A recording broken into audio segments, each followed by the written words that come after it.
Hare Krishna, dear devotees. Hare Krishna, Prabhuji, Dandavat Pranams. Hare Krishna, Prabhuji. Namaskar, pranams. With great pleasure and gratitude, I welcome you all for this 24th edition of Srila Prabhupada Leela Amrut.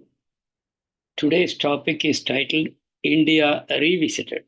So Prabhupada left from India 2 years ago. He's returning to India for the first time after 2 years, so that we are going to see the events preceding Prabhupada's return to India, and maybe we'll also touch Prabhupada reaching India and then what happens after that. So, Mukunda, he recollects what happened in the beach house where Srila Prabhupada was staying. This is in which town? Which city? San Francisco, Prabhuji. Exactly. We are in San Francisco now. So first Prabhupada stayed in a beach house near New York. Then he went to San Francisco. Again, he stayed in a house on the beachfront. And they conducted a Rath Yatra in the temple, which Prabhupada did not participate, the very first Rath Yatra, which brought in Jayananda Prabhu on the scene, who became practically the temple president of San Francisco temple, who became a great life example for many, many devotees of ISKCON. Till today, he is remembered. His picture is always there in any Rath Yatra conducted by ISKCON all over the world. His picture finds a place on the Rath. And he has been treated as the first saint of ISKCON movement because he passed away even before the passing of Srila Prabhupada. He was such a highly educated person, but he was such a completely surrendered person to Srila Prabhupada that he lived his life entirely on the lines what indicated by Prabhupada, more as a gratitude than in expectation of getting something. He felt so much gratitude for what Srila Prabhupada has given. So the rest of his life was simply an expression of his gratitude.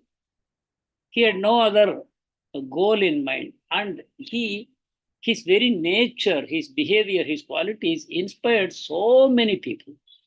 And one of them is His Holiness Jayapataka Swami Maharaj, who had seen ISKCON devotees a few times before, but he did not go very close to them. But on this occasion, when Jayananda was preparing the Rath Yatra cart, and His Holiness Jayapataka Swami, who was Gordon at that time, a small boy, he went and stood near Jayananda. Jayananda said, "Would you like to help me?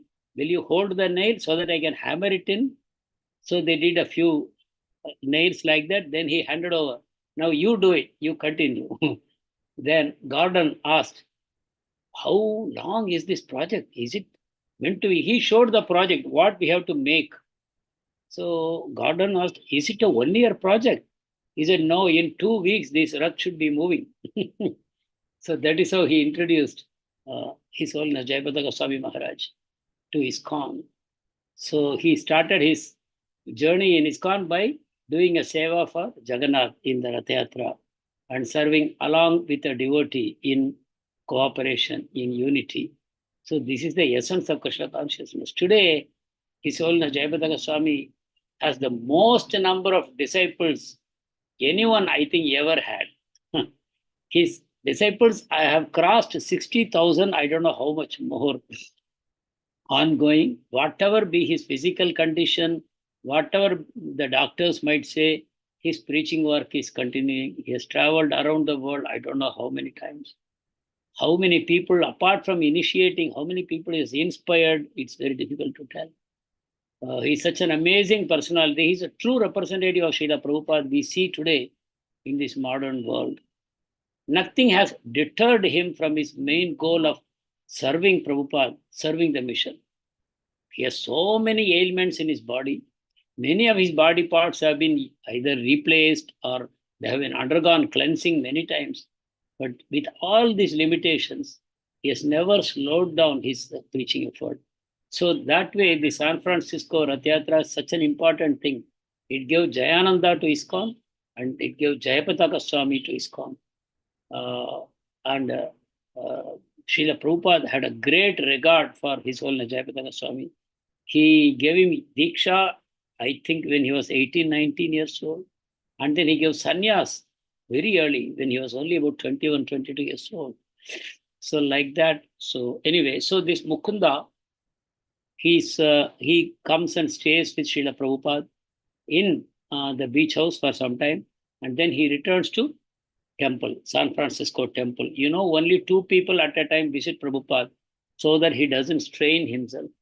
And he doesn't go to the temple also, because temple means there'll be a lot of straining, meeting people, talking and all. So Mukunda goes back and he explains what happened with Prabhupada in the beach house. So Prabhupada asked him, what is your definition of Krishna? And Mukunda replied, Krishna is God. He is the supreme being.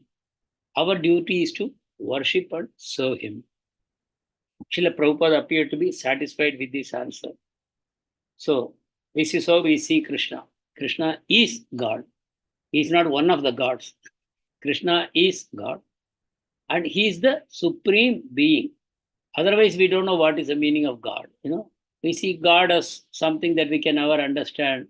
God is God. He is somewhere in heaven. We are ordinary human beings. Like that we think. But the correct understanding is God is a supreme being. We are all beings. Being means what? Conscious entities. Krishna is a supremely conscious entity. We are also conscious entities, but we are his part and parcel. So we have to worship and serve him. Our duty, when we say our duty, can anyone elaborate slightly on this concept of duty to worship and serve Krishna? Would you like to say something on this? Anyone of you? Prabhuji, may I try? Yes, Prabhu. Prabhuji, just like our hand is part of our body, and stomach is the benefactor of Yes. the food that hand puts in the mouth. Yes. So hand serves the body. Yes. Similarly, they are also part and parcel of God. So it's our duty to serve God the way the hand serves the stomach.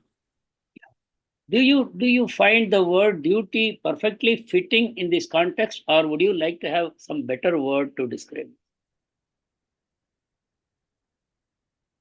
Anyone can answer. Do you find duty is very suitable here, or maybe there should be some better term? When I say duty, there is a feeling that some amount of compulsion, some kind of pressure on me. Oh, it is my duty, I must do it like that. Yeah. So yes, anyone would like to add? Dharma, is it our Hare Krishna, dharma? Prabhuji. We have dharma, which is a perfect Sanskrit term. Natural constitutional position, Prabhupada would say, original or natural constitutional position.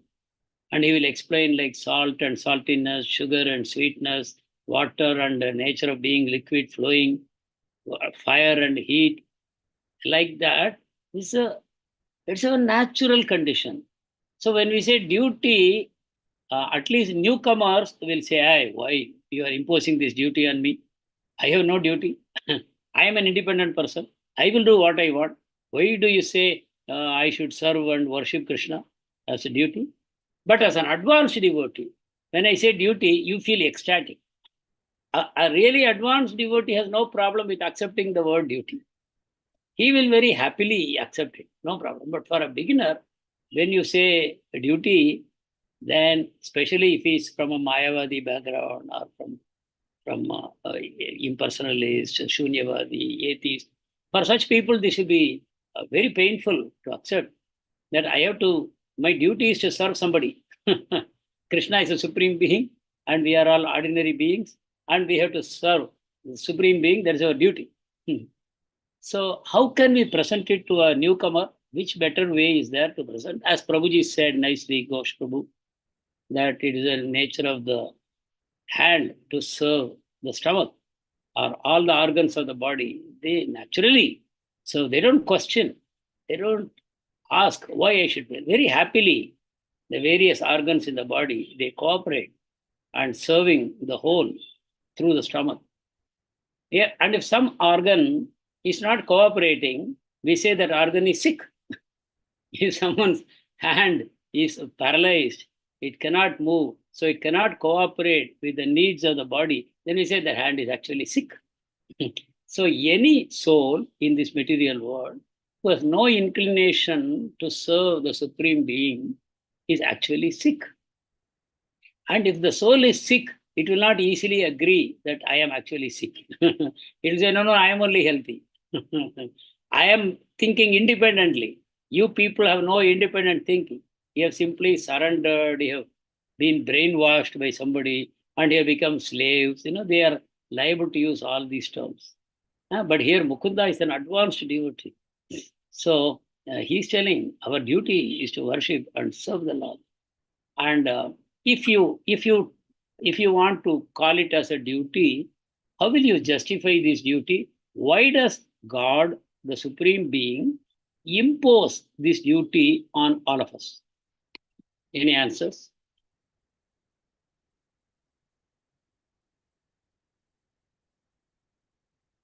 Hare Krishna, Prabhuji.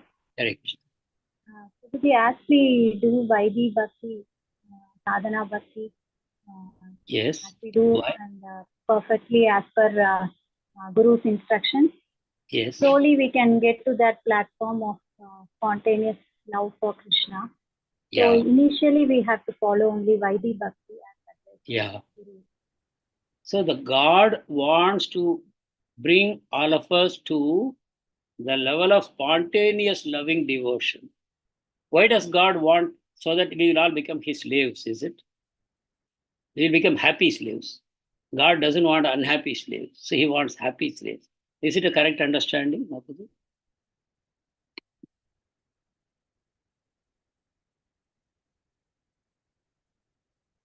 Anyone? Prabhuji, Hare Krishna. Yes, Prabhu. It is not like a slave and master relationship. Ah. It is the relationship between a father and a child, a lost child who has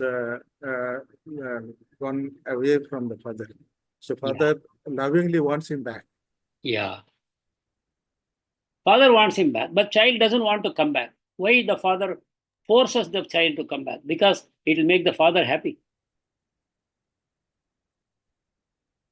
Father has sanctioned independence to him to enjoy separately in this material world. Yes. But he knows fully well that we are not actually enjoying. We are in a bonded situation. So we are his child. So he is the ultimate well-wisher. So he, for our benefit, he wants us to go back to him. Yeah. And coming to that spontaneous loving platform is the only way. That is a nice explanation. Does everyone agree? Anyone has something else to say? Or something more to add? Prabhuji, can we also take it that the father knows what the child needs? Difference between need and want. Yeah. Child may want something, but what he needs is something the father is best situated to know about. Yeah. Yeah. So the father is trying to make the child want what the child really needs. The child's need is known to the father, but not to the child. Child is actually trying to move in a direction where his need will not be fulfilled. And the child thinks that is the best way to go. So it becomes a very, I don't know, is it some kind of a thankless job, we say sometimes. It's a thankless job that the father has to first convince the child that, my dear child, I know everything. First of all, father has to tell the child, see, I am a big shot. The child will say, oh, you are a big shot. I am also a big shot in my own right. Who are you to tell me? The father has to again go and beg the child to accept, yeah, I am really a big shot. You are actually dependent on me for everything. The father has to sort of beg the child, please accept me as the supreme, because that is for your good. As my child, I want to see you happy. I don't want to see you miserable. So please learn these things from me. The child says, why should I learn from you? I know how to learn everything. You don't need to be my teacher. So this is what is going on. The more the child has deviated, the more the child has fallen into the wrong kind of company and has been brainwashed or brain polluted by the unwanted association that your happiness is only in turning away from your father. The same bad company has convinced the child that, but see, your father is a rich man. He is enjoying all the riches, but he's not allowing you to enjoy. So don't just reject your father and go away. Take his wealth. Take his wealth. You need his wealth. But don't acknowledge that the wealth actually belongs to your father. Your father is a thief. He's keeping everything himself.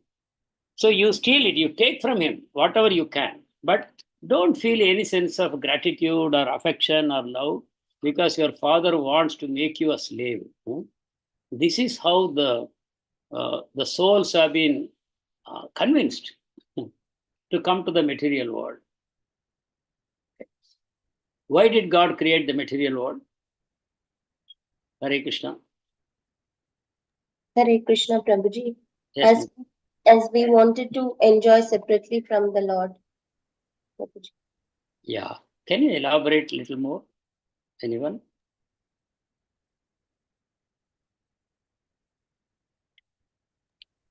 He sanctioned whatever the person wished for, Prabhuji. So Yeah. Does if you this want something, these- take it like this discussion and the kind of answers and questions that we are generating, are they satisfying you 100% or does it stop somewhere? Not 100%. Yes, Prabhuji, very much. 100%.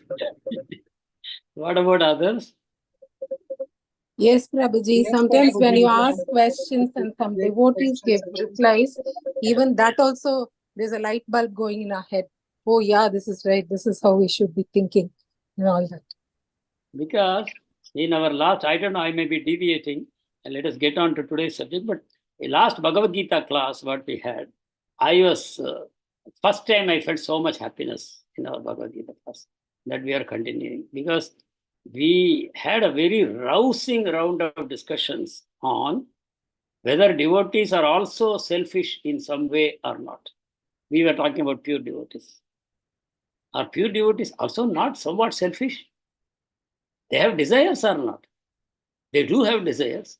How you can call them akama? Like that, we had a very lively, I was so happy. And maybe we'll pick up from the topic tomorrow also. Because, see, this 100%, no, 100% conviction in the answers means we'll be like Prabhupada. If I am 100% convinced of the Krishna consciousness philosophy, then I won't call it philosophy anymore. I will be living that. We don't call our living a philosophy, no? We live. So we would be like that. We cannot bear a moment's separation from Krishna. Chaitanya Mahaprabhu in Sikshashtakam, 8th shloka. Can anyone recite immediately the 8th shloka, the last shloka of Sikshashtakam? Hare Krishna. Hare Krishna. Ashlishyava padaratam punashtumam adarshana marmahatam karotuvam yatataprava vidadati lamte matprananata sutayevana. Thank you, Mataji. Translation. Anyone? Hare Krishna. Prabhuji, whatever, I'm not perfect, but still what I understand. Yeah. In your own words. Yes. Yeah. In whatever condition the Lord puts me in, and whatever troubles the Lord gives me, I will accept you as my Lord, and I will abide by that. Yeah. And there, Chaitanya Mahaprabhu uses some strong words. Lampatau. Yata dhata va vitadhatu lampatau. Lampatau means a debauchee. One who is not loyal to someone who loves him completely. Someone loves you completely, and if you are not loyal to that person, but you are going around to so many women, the man, a woman has completely surrendered herself to him, calling herself a slave. I am your slave. But this person is not reciprocating. This person is actually he is going to so many other women also. Sometimes he comes to this woman also and he makes fun of her. He makes her cry. He deals with her sometimes very roughly. Sometimes he acts as though he's in so much love that he embraces her tightly. And for a long time, he doesn't come only. And she hears, oh, I saw him with that girl, I saw him with this girl. I saw the nail marks of this girl on his body. I saw the teeth mark of this girl on his body. I saw her kumkum, covering his chest. All these things she hears. But he says, yeah, you can do that. You can come to me and tightly embrace me, or you may crush me under your feet into dust, or you may not appear to me for a long, long time. You can do with me anything you want. But as far as I am concerned, my prananath, there is none other than you. That means you are my life. You are my life. You are the master of my life. Prananatha. You are the master of my life. So where I will go, if I go away from you, I will die only. So my choice is either to be your slave or to die. I don't want to die. I would rather be your slave. That is a level of surrender that Sikshashtakam takes you from Shloka 1 to Shloka 8. Shloka 8 is a very, very deep shloka. It is the height of devotion that one can reach. I am willing to die so that you can live. That is a mood. I am willing to surrender myself so that you can be happy for a moment. Forever, I will give. So that is, how does it come? Can anyone say, how does such a mood come? How does anyone feel like that?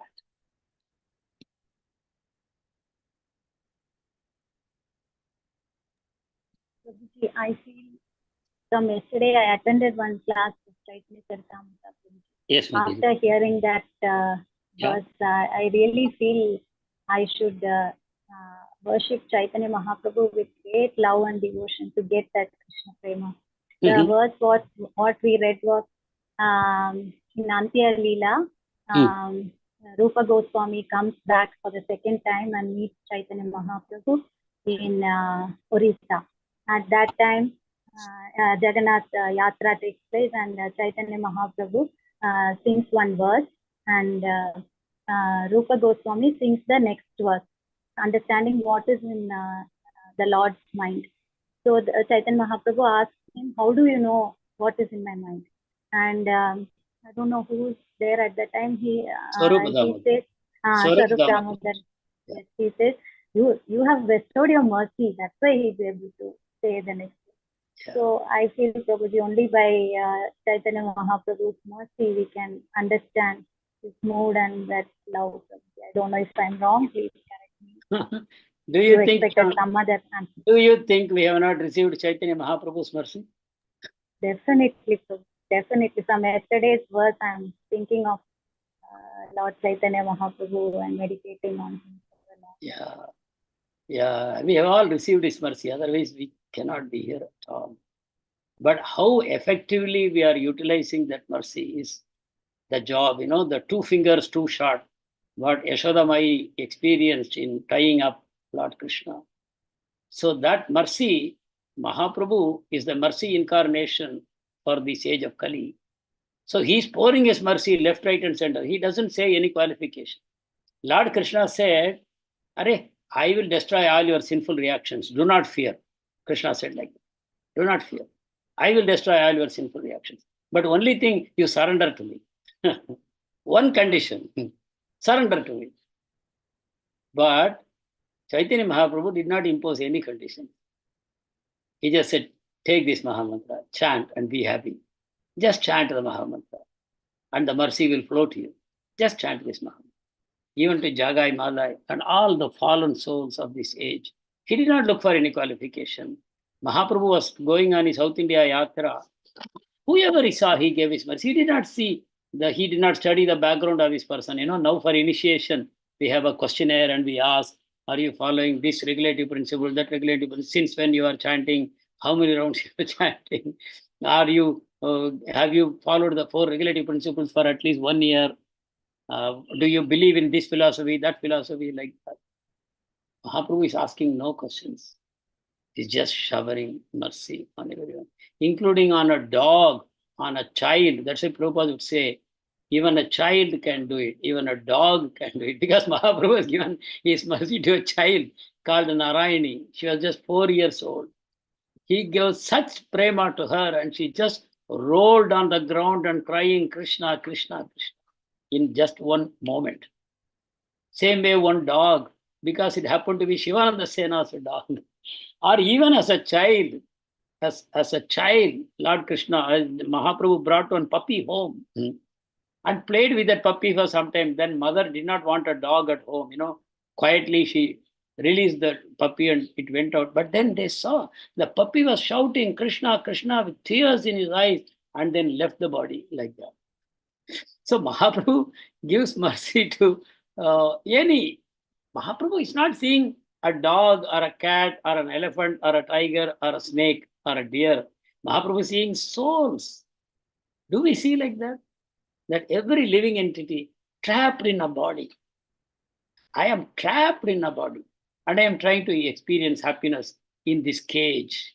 Prabhupada will use this term also, encaged, not engaged, encaged. We are all encaged in this body. And we need release. We need to get in touch with our soul. We need to get release. Anyway, so that discussion, I think we should continue until such time we realize at least one iota of what a pure devotee, it's a tall order, but we should try. What a Gopa or a Gopi is experiencing their heart.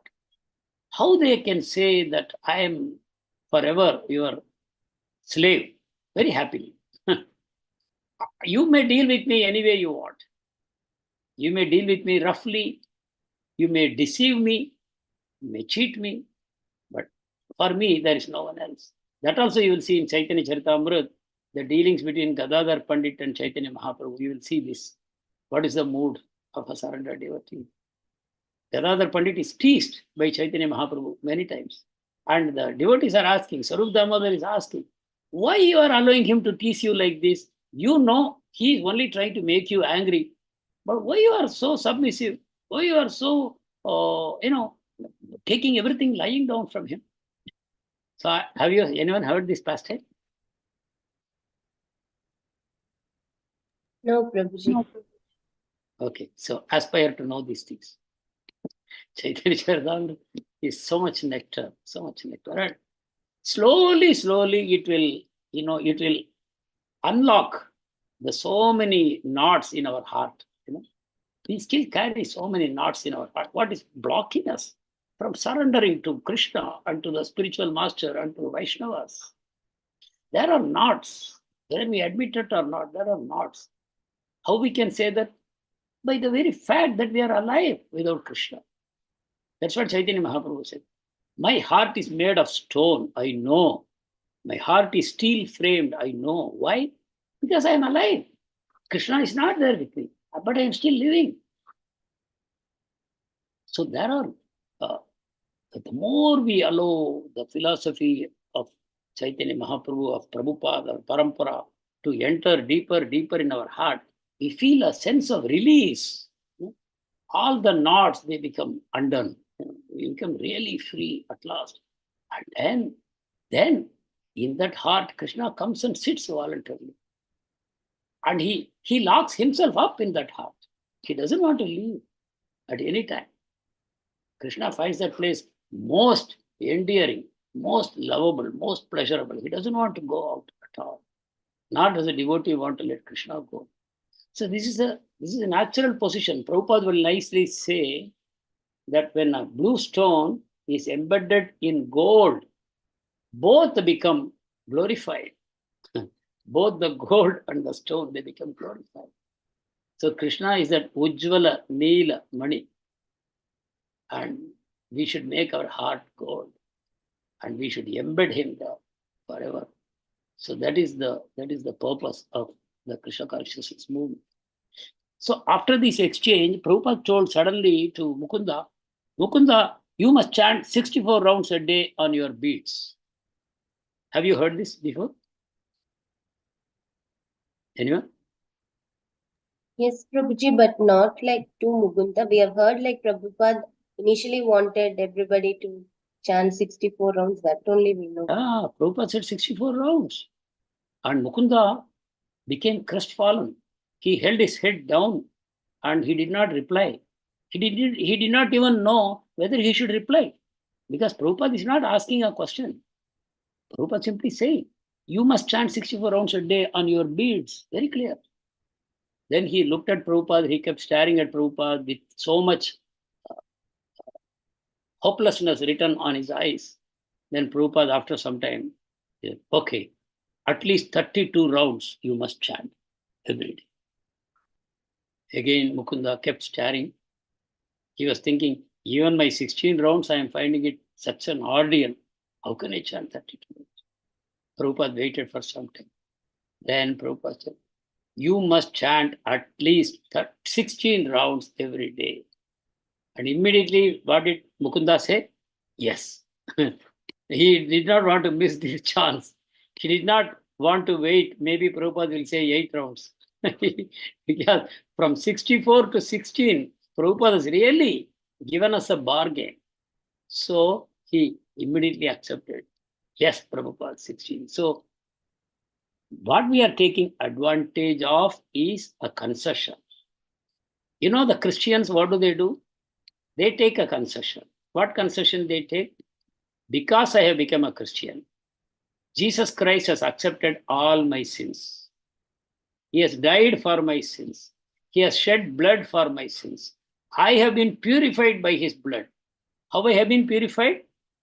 My sins are purified. My sinful intentions, no, I can keep them. I will keep my sinful intentions. I will keep my sinful proclivities. I will keep my sinful tendencies. That I don't want to wash away.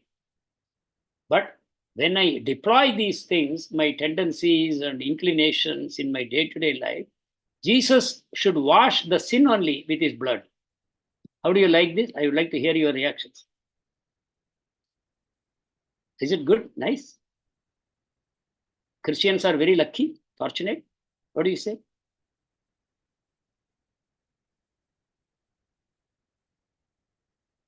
They are not guided properly. It's very nice, no? That God comes down personally, or God sends his son, and he tells his son, hey, there are too many sinners in this world. Prabhu? It is wrong interpretation by Christians. Yeah. Actually, it is Parikshit Maharaj asked this question. Yeah. And it is like Correct.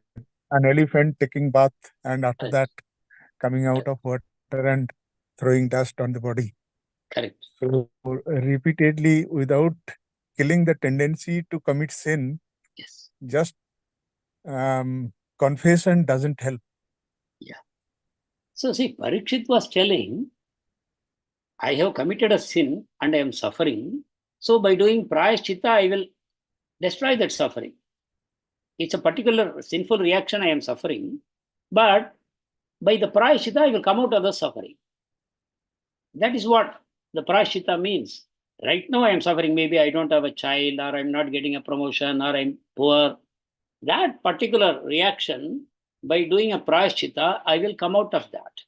So Parikshit says that is useless. Parikshit says that is useless because, but your sinful tendencies are still there. So Parikshit is very clear on that. What is he clear? It is not enough to get rid of sins only. It is important to get rid of sinful tendencies. But what the Christian teachers are telling, no, don't worry about sinful tendencies. God doesn't mind. God minds the reactions. If you have sinned, God cannot take you back to heaven. I don't know. So because if you have sinned, you cannot go back to heaven. So Jesus has washed your sin by his blood. So whatever sin you have committed, you are committing, you are going to commit, Jesus' blood will wash it away. So your sinful tendencies, you can keep them, no problem. Keep your sinful tendencies. That's not an issue at all. You can still go back to heaven. Why? You are a Christian. You have accepted Jesus Christ as your Savior. So you will go back. No problem. So you are a Christian, you are so fortunate because you can have the cake and eat it also. You can commit unlimited sins in your lifetime and go back to heaven when you die. Only because you are a Christian. You know, if you are a non-Christian, what will happen? Even if you live a life of goodness, you stay away from any kind of sin. You live a perfect life of compassion to others. You live a perfectly austere life personally. And you do whatever good you can do to others. You will go to hell. This is also Christianity. This is also Christianity. They say Mahatma Gandhi went to hell. Why? He did not become a Christian. He appreciated Christians. He appreciated Christ, but he did not personally become Christian. So, no. So, see, they have made God such a hateful personality. How to love such a God who will tolerate all kinds of sinful people and give them heaven? But for other people, simply because they are not becoming a Christian and accepting a set of rituals, simply rituals, what more is there? Rituals, and he will send them to hell. So you can imagine the mentality of Christians, how much internally they must be suffering, because this is a philosophy that cannot satisfy any hankering heart. Nobody can find any happiness in such a philosophy. So one side, they have this philosophy. Weekly, you come to the church, you make a confession, and you will be forgiven for all your sins. You make a small donation, whatever, 10% or something, and you are scot-free for the next 1 week. Do all the sins you can and come back and confess. Confession is important. Doing sins, not doing sins, not so important, as long as you do confess. So please try to understand this comparison and contrast. Why we are trying to save Sanatana Dharma. We are trying to save Sanatana Dharma because today's human beings are no better than dogs and cats. They are actually worse. You know, in many ways, our human beings are worse than dogs and cats because they live by instinct. They don't use their intelligence to actually harm other living entities. Whether you take animals or birds or any subordinate living entities other than human beings, they don't actively conspire, plan to destroy or eliminate others. But here, the only companies which are doing well in the stock market are the so-called defense sector. Anyone who is active in these things, stock market, etc., I am happy. Nobody is. Very good. So this defense sector, Bharat Electronics, Hindustan Aeronautics, and Bharat Dynamites, whatever, all these defense companies are doing very well because they have to produce more and more weapons. There is a hankering. India is one of the major exporters of weapons to the whole world, and India has also got a huge defense industry. What is this a sign of? Humans against humans. What are we fighting against? We are fighting against fellow human beings. This is the fate in a godless society. This is what you can expect. So God is just trying to save us. But anyway, this material world was created by God is one understanding. Material world was created by us is another understanding. Both understandings are valid. This material world was actually created by us because God, as our loving Father, He doesn't take away our independence.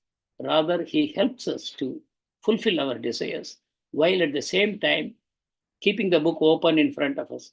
Anytime you please read this Bhagavad Gita as it is, Srimad Bhagavatam, Chaitanya Charitamrita, under the guidance of your spiritual master. And then whenever you feel like changing your mind, you change.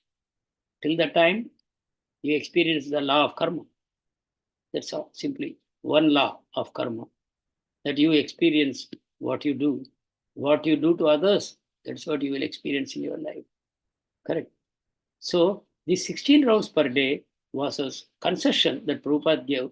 Let us not be like the Christians and say, it's a good concession. Now 16 rounds I will finish and put my bead bag aside, and after that I am free to do what I want with the rest of the day. So let us not give room to that kind of thinking. Can anyone react to this statement, what I am just now making?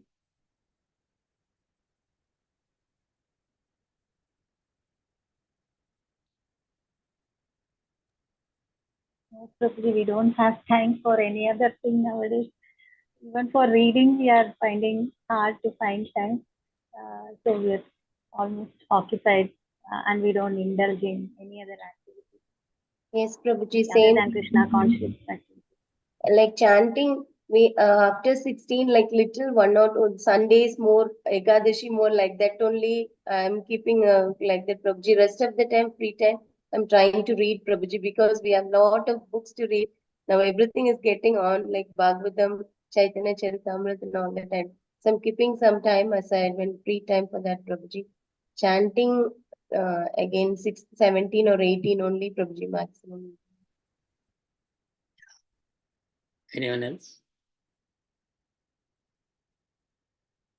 Okay, so what I mean to say is, we have to express our gratitude to Srila Prabhupada 24 hours a day. How we express it, individuality takes over at that point. But it should be a life of gratitude. We should live a life of gratitude. I read a quote somewhere saying, "Oh, my spiritual master, I am fully made of your mercy only. I am top to bottom. I am simply made of your mercy. Otherwise, I am nothing at all. It is your mercy." So the same mercy, the other side of mercy is gratitude. Mercy is what the Guru gives, and gratitude was the disciple gives back to the Guru. So this mercy, gratitude should be the two forces in our life, and there should be no room for anything else in our life. It should be completely our life. Yes, Mataji. Yes, Prabhuji, we can understand our Guru's mercy. He has given us a tight schedule of programs from morning till night. So it doesn't let Maya to come in. So like, Yes. It is an expression of love.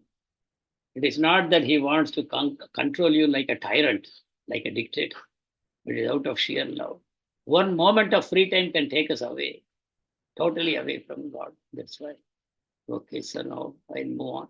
Yeah, I just want to share one Yes, Mataji. example, Prabhuji.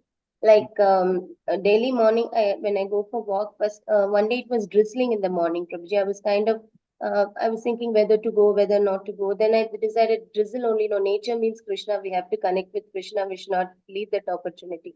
When I went, all the doors of the house, which usually are open when everybody will be busy doing, all the doors were closed.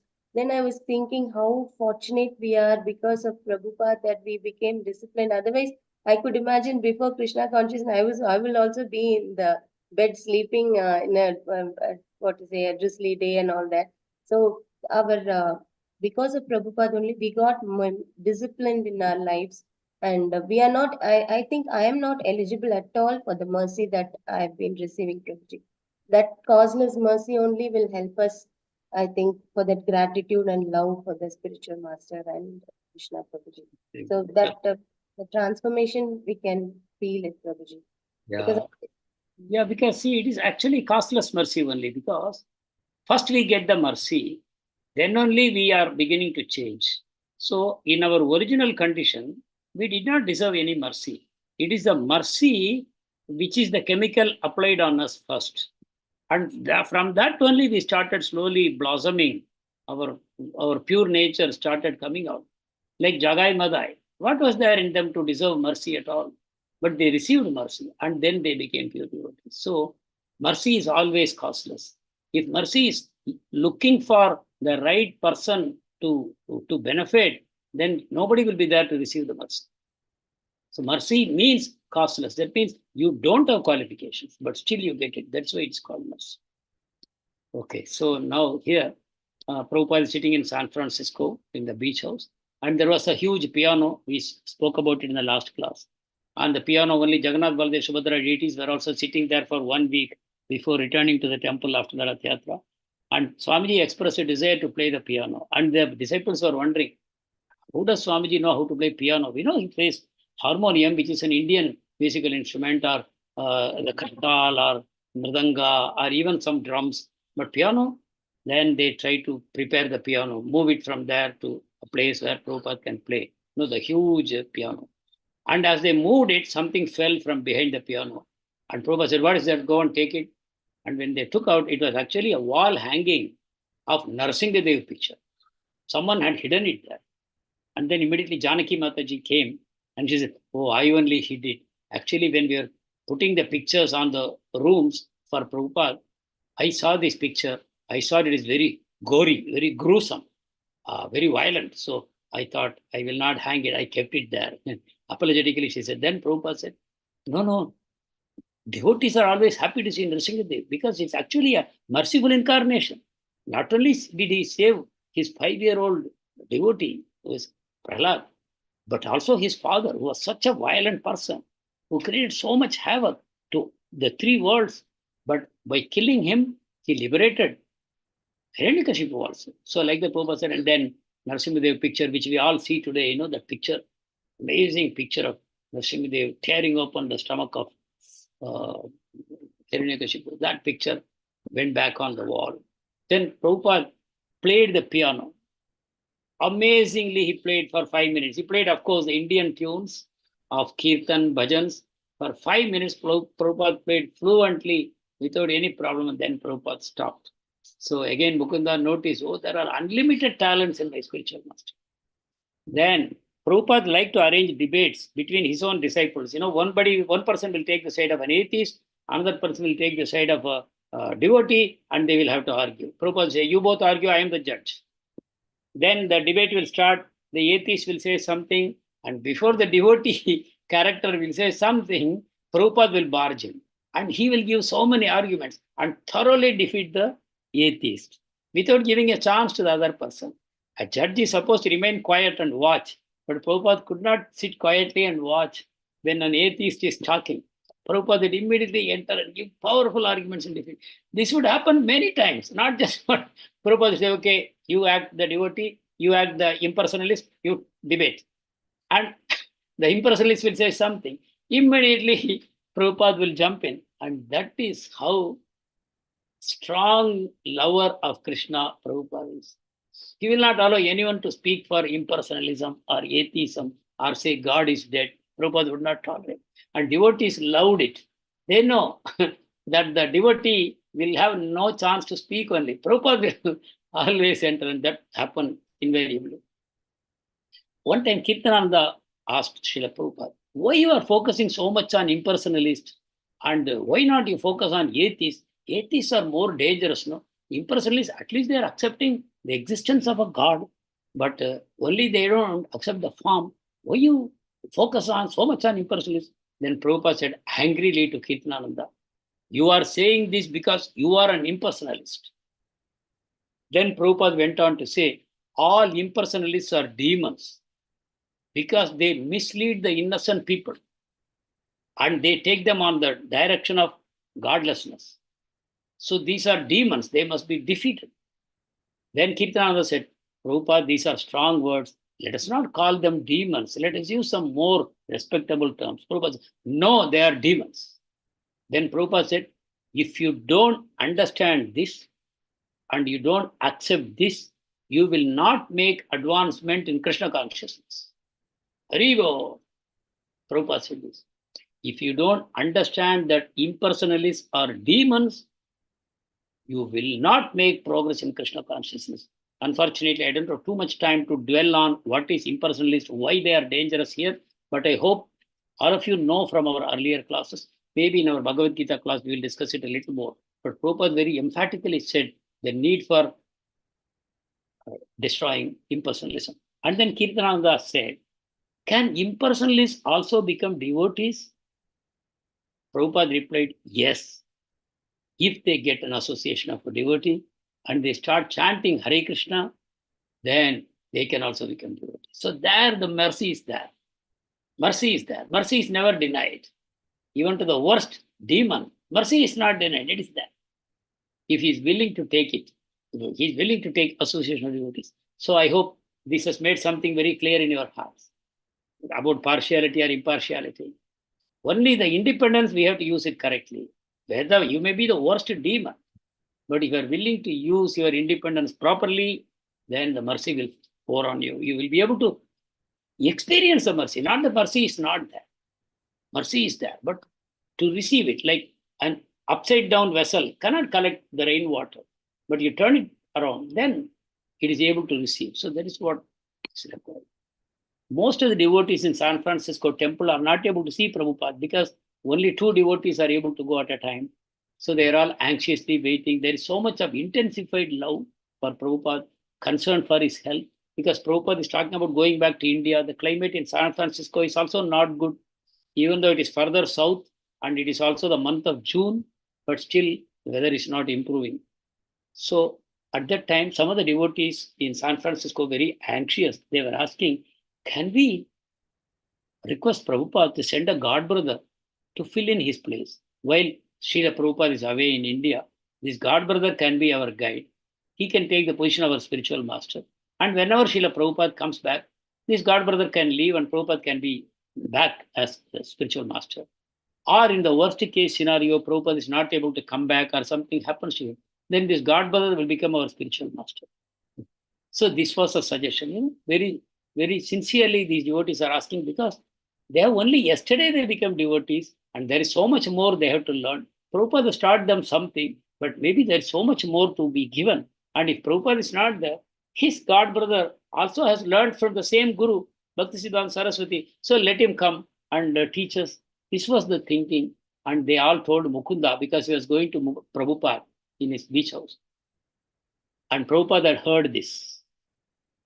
So Prabhupada, when Mukunda was waiting for an answer, Prabhupada sat quietly in his seat for a few minutes. And Mukunda was intensely looking at Prabhupada's face. Prabhupada's eyes were closed. And after a couple of minutes, tears started flowing from the corner of his eyes like a river. Prabhupada was crying. And Prabhupada said, my spiritual master was not any ordinary spiritual master. Prabhupada is talking about his spiritual master. Was not any ordinary spiritual master. Again, there was silence for some time. Prabhupada continued to cry. Then in a choked voice, Prabhupada said, he saved me. He saved me. These are not words. If you see them as words, they are words. But they are not simply words. They are a very deep emotion of the heart. Prabhupada said, he saved me. How many of us feel this in our heart? That my spiritual master saved me. Yes, Prabhuji, truly, Prabhuji. He saved me. And he did not speak. And Mukunda understood. Mukunda understood that there could be no replacement of Srila Prabhupada. He is our spiritual master. So, next day, Prabhupada further said, if I send you a God brother in my place, and if he speaks something even slightly different from what I have spoken to you, then there will be confusion everywhere. And all of your spiritual life will undergo problem. Just one second, give me a break. Hare Krishna. Yes, God. Tell me that.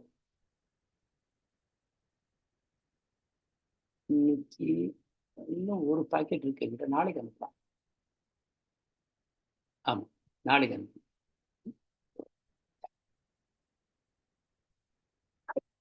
So that is the Prabhupada said, if he's speaking something different, you will become confused. So Prabhupada said that another reason, but the most important reason is the tie of love between spiritual master and the disciple that can never be replaced by anybody else. So Prabhupada spoke that.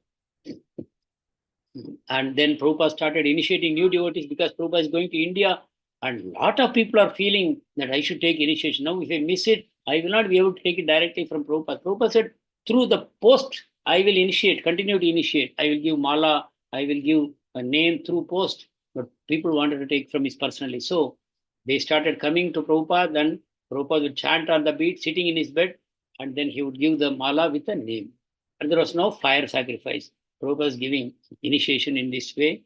And Prabhupada's departure to India is now fixed. He is going to go via New York.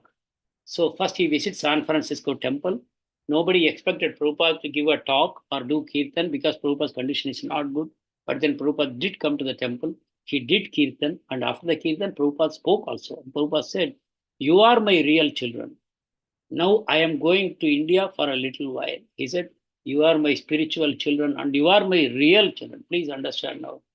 Father, mother is spiritual master, and we are his children. This is real father-child relationship. Spiritual master is the real father.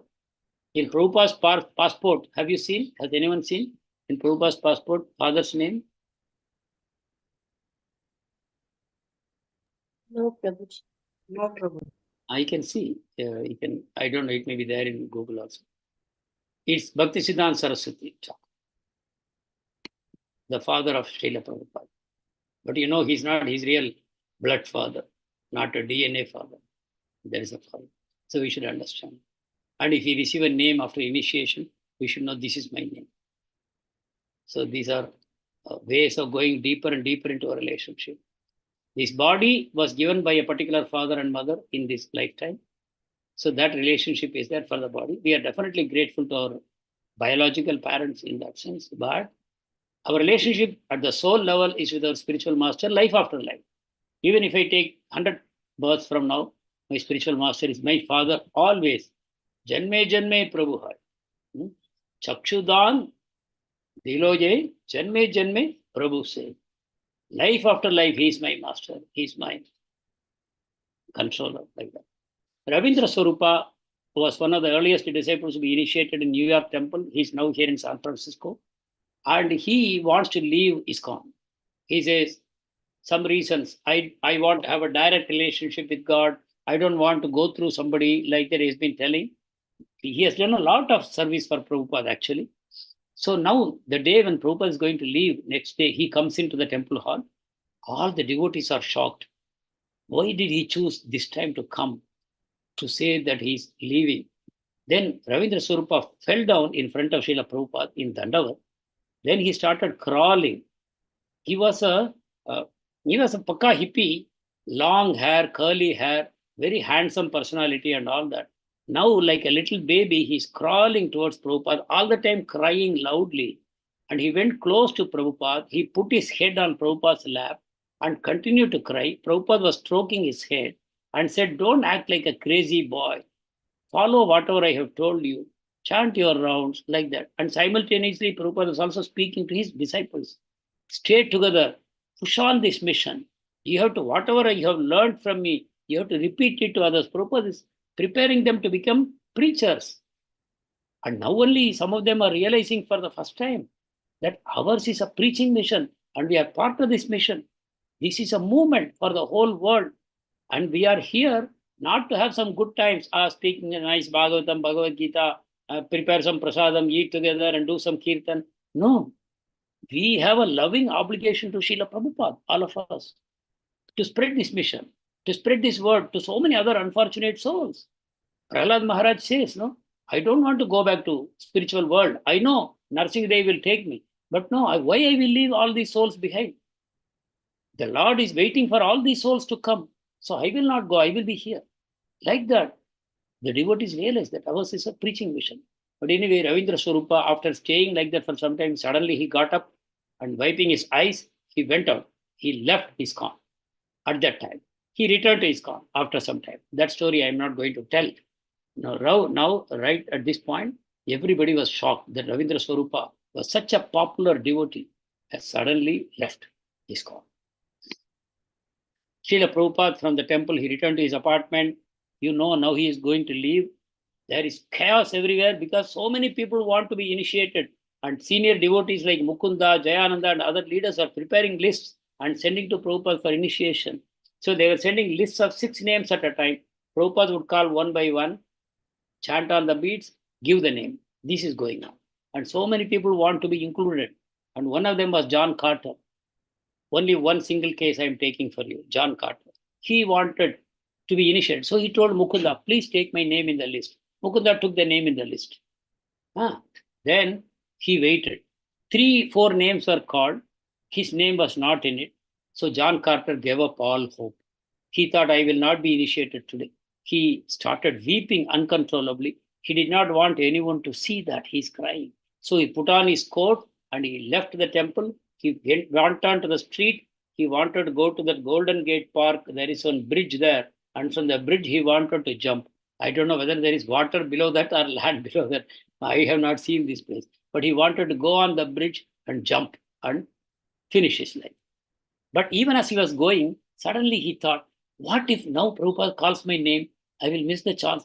Then he rushed back to the temple. When he rushed back into the temple, he saw Janaki coming down from Prabhupada's room, running. Prabhupada will take one more person, like that she was coming. And then she saw one waiting person on the way. She put her hand on his shoulder and dragged him to Prabhupada's room. So now again, Carter could not control. He just started crying loudly. And then suddenly, one Harsharani Mataji, another disciple of Prabhupada, she came. She saw this crying John Carter, took him by the hand. She walked up to Prabhupada's room, opened the door without announcing, and she told Prabhupada, Swamiji, you must initiate him. Swamiji looked at him and laughed by saying that he's so desperate and crying. So Prabhupada said, please sit down. I will give you initiation. Do not worry. So Prabhupada gave initiation. Like that, so many people got initiation on that day when Prabhupada was just going to leave. For everyone, Prabhupada chanted on the beads and gave them all names. So the John Carter became Jivananda. Now Nandarani is speaking. You know, Nandarani is the wife of Gaura Sundar. So these two people, Srila Prabhupada is leaving to the airport and many cars are following him. Many cars are following him. And filled with devotees. They are all crying, weeping. And Janaki snatched the ticket from Prabhupada's hand and she said, how can you go? Prabhupada laughed and said, you are taking the ticket, but boarding card is with me, so I can fly. And when I go to India, even I don't need my passport. They know I am Indian, they will let me in. Then Prabhupada, at the airport, Prabhupada spoke. Actually, I have a desire. See, a devotee is very fortunate if a spiritual master expresses a desire directly to the devotee. So here Prabhupada is expressing, actually I have a desire. Whoever does it will please me very much. That's all. Your life is done. Yasya prasadam, Bhagavad prasadam. When the spiritual master is pleased, Krishna is pleased. Krishna has no second choice. If my guru is pleased with me, Krishna has to be pleased. So Prabhupada is saying, it will please me. What is that? I have 3 temples. Montreal, New York, San Francisco. I do not have any temple in Los Angeles. So Prabhupada said, if anyone can open a temple there, that will please me. And he further requested everyone to remain in Krishna consciousness and continue to preach. Okay, now Prabhupada is leaving. This is at the San Francisco temple. Then he is going to New York. And then from New York, he will go via London, Moscow to India. So Srila Prabhupada has already written a letter to Sumati Morarji asking for free passage on Jaladuta, thinking he will go by ship. What courage to travel again by the ocean to India. And humility also. No, Prabhupada can easily fly, but Prabhupada said, he is asking Sumati. He also asked her, please give me tickets for some more devotees also, because I want to train them in India. Please give them free passage also. And Prabhupada said, the holy name is having so much good reception here in the Western world. Some countries in Europe and America, in many countries now the holy name is being chanted and people are respecting Krishna like that. But finally, Prabhupada did not have to take the sea route, even though Sumati Morarji agreed for him only, not for his devotees. Prabhupada wrote back to her saying, thank you very much, but someone has arranged an air ticket for me. I am going. So Achyutananda, another devotee, wanted to go to Vrindavan to become Krishna conscious, because Prabhupada is always telling, If you come to Vrindavan, you will become automatically Krishna conscious. So Achyutananda wanted to go, but and Prabhupada assured him, rest assured that we will meet in Braja. Braja is an eternal place. So whether this Braja or that Braja, we will meet in Braja, right? This is also the same eternal Braja which is there in Vrindavan area. So now Prabhupada has expressed his desire. Now devotees are all talking to each other. Now you see the power of devotion. Devotees, they have heard what Prabhupada wants. Prabhupada clearly expressed his mind. You will please me if you open more temples. Very clear. So now devotees are talking. So one devotee is asking Satswarupa. Satswarupa, he's having a job, in a government job. So they are telling him, you take a transfer and go to Boston and there you open a temple. Because now you are in New York. Go to Boston and you open a temple there. Brahmananda is also having a job, but he's a temple president here in New York. He cannot leave. And Rupananda is also having a job, you know that. And they are telling him, you go to Buffalo, you start a temple there. And another devotee already, Suvala, he is going to Santa Fe to open a temple there. And Dayananda offers to go to Los Angeles. Sorry, I think Dayananda and Nandarani, they are the couple. Dayananda and Nandarani are the couple. So he has decided to go to Srila Prabhupada, hearing this, so pleased. And Prabhupada said, Hare Krishna Mahamantra is like a big cannon. Fire the cannon. Go sound it so all will hear. Everyone should hear the Mahamantra. Like you hear a cannon shot. The whole area it resounds, right? Cannon shot, it echoes in a whole broad area. Like that Prabhupada says, go and sound this Hare Krishna Mahamantra, cannon everywhere. It will drive away Maya. So that people will only hear this Mahamantra and Maya will go away. See the love of a devotee for everyone. So devotees have a fear that Prabhupada will not return and what will happen to us. Now this is a fair fear. Prabhupada, you have just inaugurated ISKCON. You have not even fully translated Srimad Bhagavatam. You have not even published Srimad Bhagavad Gita. We know nothing about Chaitanya Charitamrita or Chaitanya Mahaprabhu. So in this situation, we have very incomplete knowledge, Prabhupada. So what will happen to us if you leave us now and you don't return? What will happen to our spiritual life? We have surrendered our spiritual life to you, but what will happen to us? And Prabhupada told them something. Please mark these words of Prabhupada. Prabhupada said, whatever I have given you is enough. You don't have to wait for the whole Bhagavatam to come. You don't have to wait for Bhagavad Gita to be published. You don't have to wait for Chaitanya Charitamrita. What I have given you so far is enough to take you back home, back to. You can come back to Krishna and we can meet there. This is the assurance Prabhupada is giving. Prabhupada always said in the first canto of Srimad Bhagavatam, I have put everything there.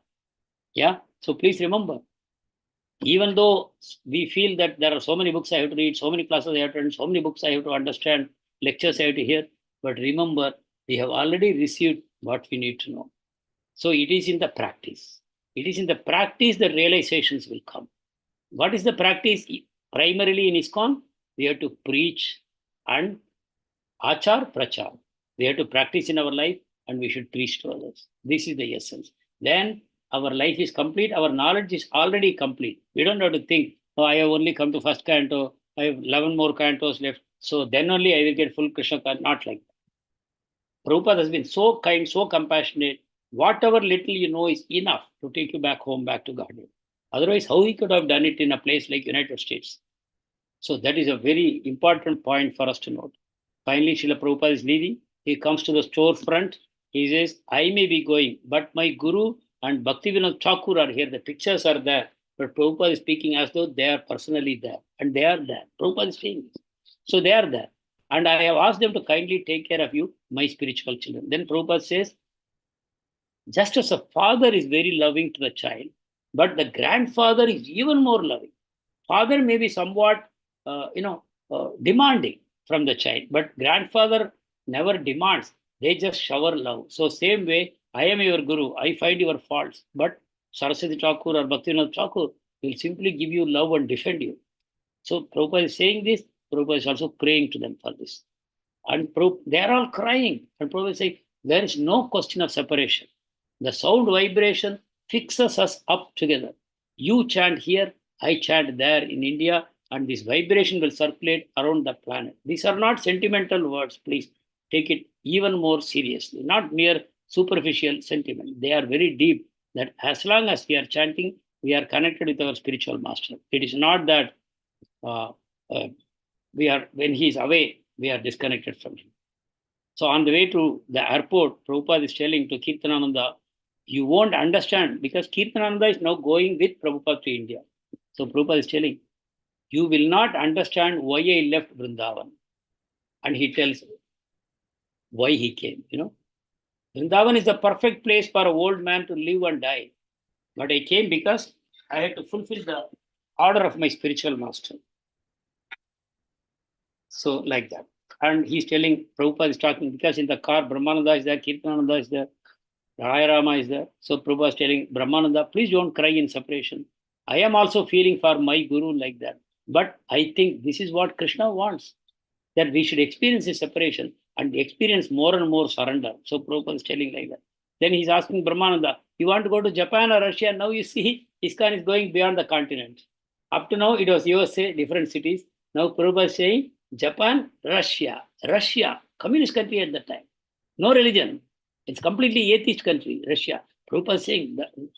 And in a communist country, there are concentration camps, there is a KGB, there is so much danger to practice any religion there.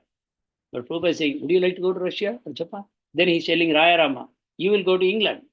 So now, even on the car, Prabhupada is simply expanding his mission globally.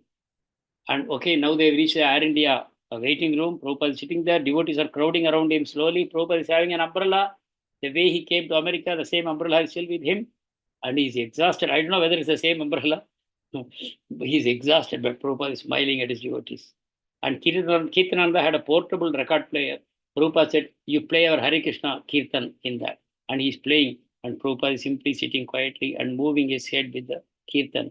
And the devotees join with the Kirtan. Everybody is singing. The volume of Kirtan is rising. Prabhupada is asking Kirtananda also to increase the volume. Everybody in the airport is watching. Devotees are crying and singing. Everybody is watching. And Hamsaduta is one of the devotees there. He is also crying and he's thinking, my spiritual master is leaving. I have done nothing for him. So when the Kirtan came to an end, he picked up one hat from a military man and he passed it around, making a collection for Prabhupada. My spiritual master is distributing Krishna consciousness to the whole world. I want you to contribute. Like that, he made a collection and he gave to Prabhupada. Prabhupada was very, very happy that things have started off nicely. Now I am going to India. We had a nice Kirtan and there was a nice fundraising for the mission. So I'm very happy. And the Kirtan becomes very heavy now and everyone is crying. Everyone is shouting the Kirtan and all the devotees are crying. So Prabhupada is now leaving and Prabhupada is embracing each man and he's patting the women on the head and he's embracing every man. One of them was Rupanuga and he has a very nice recollection. What is the recollection? Yes. Rupanuga is 27 years old, Prabhupada is 72 years old. And Prabhupada called him. Rupanuga never thought Prabhupada would call him. He thought, I am a very, very ordinary person. Why Prabhupada will embrace me? They are all senior devotees. Like that he was thinking, but Prabhupada called him to come. And Rupanuga walked. The distance between Prabhupada and Rupanuga, he was sitting at the back, some 7 feet. He walked and he felt that that was more than a mile, He covered the distance quickly and then Prabhupada embraced him. And Prabhupada embraced him so tightly. And Rupanuga felt so much strength in the arms of Prabhupada. He has suffered 3 heart attacks minimum. And he's giving such a tight embrace. Rupanuga felt that he's embracing me like a young man of 20 years old. His embrace is even stronger than my own. I am a young man. And he's so exhibiting so much strength. And then he felt some power surging in his body as he hugged Prabhupada. Some spiritual power. It was moving through him and was flowing through his eyes. Then he felt, is it my imagination? How will I get a confirmation? Then he saw behind Srila Prabhupada, Kirtananda was standing a few feet away. And directly the eyes of Rupanuga and Kirtananda met. And Rupanuga felt his power flowing into Kirtananda through his eyes. And then he saw Kirtananda's eyes becoming big. And he was having a broad smile on his face. Then Rupanuga got the confirmation that Prabhupada has imparted some energy into me. Because everybody is now busy opening temples. They have to be empowered. They are going to do it alone. Up to now, they were in the association of devotees. Now each devotee is going someplace. They have to start temples, mind you. And please try to think how much we have done to Prabhupada, how much we have reciprocated. This is a thought that we should carry with all of us. Devotees are now in desperation. They know in a few moments Prabhupada will be gone. We cannot see him. So they are rushing to the observation tower and to see Prabhupada walking to the flight and boarding the flight. They are seeing. And they are shouting at the top of the voice, Swamiji, Swamiji. No decorum now, now this is the last moment. So they're all crying and shouting. And the plane finally took off. And London, the flight, there was some problem. So the flight stayed there for 16 hours. Prabhupada wrote a letter to Brahmananda confirming that this separation we are feeling is good and you remain steady in Krishna consciousness. Then the flight went to Moscow. 1 hour, Prabhupada just took a walk around the airport. Then 8 hours later, in the midnight, they reached Delhi. It was sweltering hot in Delhi. Kirtanananda was wearing a woolen suit, not wooden suit, woolen suit he was wearing. And his hair was shaven and he was sweltering in that woolen suit. He was waiting when I can take it away. And they went outside the airport. There was no reception committee, nothing. Nobody had come except the taxi drivers and auto drivers. Everybody saying, come with me, come with me, come with me. That was going on. They boarded one taxi. Kirtanananda was sweating so hot inside. They went to Chippiwada, where Prabhupada had stayed before coming to America. They went back to Chippiwada. Prabhupada has a room on the first floor. So Prabhupada got down from the taxi. He bargained for the rates, but the driver took the 40 rupees that Prabhupada gave and he drove away. And Prabhupada said, he has cheated me. Now there is a quiz for you. From where did these 40 rupees come? Prabhupada is in America. He's dealing with dollars. And he has not gone to any exchange bureau for converting. How did he get this money? Initially, Hare Krishna Prabhuji, initially when Prabhupada went to boarded on the ship, he had that 40 rupees. Very good. You remember that? Yes. Very good. So I had also forgotten that. But Prabhupada had kept the 40 rupees. 2 years have gone. Prabhupada was going in the ship and then he was in Boston, he was in Pennsylvania, Butler. He went to New York, he changed the house 2-3 times. And he was in this 26 2nd Avenue, then San Francisco. How many times he has moved and how much money would have come and gone. But now Prabhupada is having that 40 rupees still with him. In our case, after seeing dollars, we would have forgotten the rupee completely. But Prabhupada thinks it is Krishna's money. Now we have to cultivate this mood. Even if we are wealthy, for some people, 1 rupee, 2 rupees, small change, they don't care. For some people, 100 rupees, 1,000 rupees is also small change. They don't care. But Prabhupada, no, it's all Krishna's energy. The tap dripping, Prabhupada cannot tolerate. The fan running without anybody sitting there, Prabhupada will not tolerate. A tube light burning unnecessarily in the daytime, Prabhupada will not tolerate. So this is the mood of a devotee. So that 40 rupees was used here. They went to Chippiwada. They occupied the first floor. Kirtanananda was stunned. This is the place my spiritual master was living. Even though in America, Prabhupada was living simply, but this was too much. The room was now dusty, bare, no furniture. The closet was filled with Srimad Bhagavatam pages and the dust jackets for the first volume. There was a hanging bulb, that's all the lighting in the room. And there was a dome, 3 feet high dome in the middle, indicating the deities are below, Radha Krishna. In that room only, Prabhupada is staying. And Prabhupada is very, very tolerant. That he noticed. Kirtanananda noticed that Prabhupada is so very tolerant. Prabhupada told, this is where I compiled Srimad Bhagavatam. And he was shocked that how Prabhupada could live in such a poor, humble place. Prabhupada had been a businessman.